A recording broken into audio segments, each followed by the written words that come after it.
Bienvenue à nouveau et donc nous allons parler maintenant de l'axe de la confiance.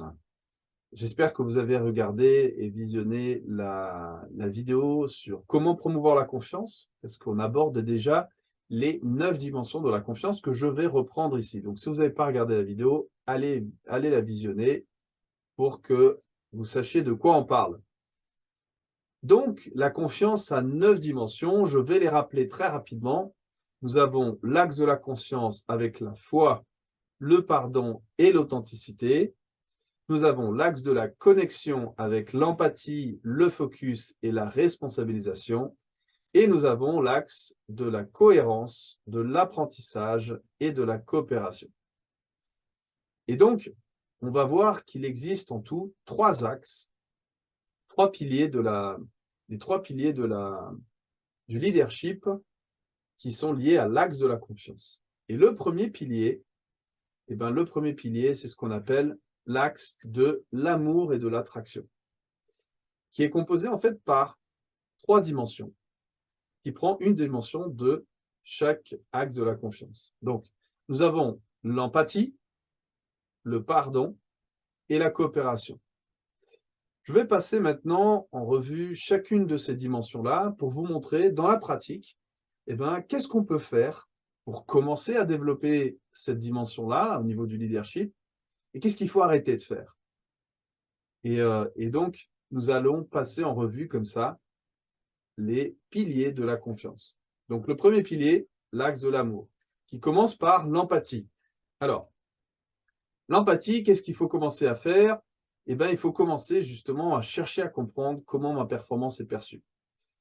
Aussi, une autre chose qu'on peut commencer à faire, c'est écouter plus que parler, surtout dans les moments difficiles. Cherchez à comprendre pourquoi un projet n'est pas conforme au plan. Et puis, parlez à votre client ou fournisseur avant de soumettre une proposition. Donc là, on a quelques exemples qu'on peut mettre en place justement pour travailler l'empathie. Alors, qu'est-ce qu'il faut arrêter de faire? Il faut éviter au maximum de ne pas être attentif au moment de l'organisation lors d'une prise de décision, par exemple, ou ne pas avoir le temps de recevoir vos collaborateurs dans votre bureau, ou encore ne pas chercher à comprendre ce qui est arrivé aux gens lorsqu'un projet a échoué. Et puis, s'éloigner de vos collègues qui ne partagent pas la même vision que la vôtre. Donc l'empathie, rappelez-vous, c'est avoir la bénévolence de justement se connecter à l'autre. Et pour ça, il faut accepter ces différences. Et donc, il y a toute une dimension de respect qui est impliquée là-dedans. Ensuite, nous avons la dimension du pardon. Dans la dimension du pardon, ce qu'il faut commencer à faire, tout d'abord, s'investir et croire en l'entreprise, même en sachant qu'elle n'est pas parfaite. Elle a le droit de faire des erreurs. Pardonner tout en promouvant la justice. Pardonner, ce n'est pas exempter la justice. Je peux tourner la page et exiger que justice soit faite. Promouvoir avec résilience un environnement promoteur. Et puis encore, savoir s'excuser et accepter les excuses, car tout le monde a le droit de faire des erreurs pour apprendre. Qu'est-ce qu'il faut arrêter de faire? Tout d'abord, dire du mal de sa propre entreprise à l'intérieur ou à l'extérieur du travail. Ça peut être aussi saboter ou agir de manière négative. Et puis, renoncer à donner le meilleur de soi-même par rancœur ou rancune contre un collègue. Rappeler avec insistance aux partenaires les erreurs qu'ils ont commises dans le passé. Donc, rappelez-vous, pardonner, c'est tourner la page. Pardonner n'est pas oublier et pardonner n'est pas exempter la justice. Quand je pardonne, je me liberte en fait des rancœurs qui me pèsent et qui m'empêchent d'aller au-devant des choses que j'ai besoin de faire. Donc de tourner la page, se donner un nouveau départ, c'est vraiment un acte de libération. OK. Puis on a la coopération. La coopération pour commencer ou continuer à faire, donc valoriser le capital humain dans l'organisation, écouter et accueillir les suggestions de vos subordonnés, promouvoir la devise « Ensemble, nous allons plus loin, ensemble, nous sommes plus forts ».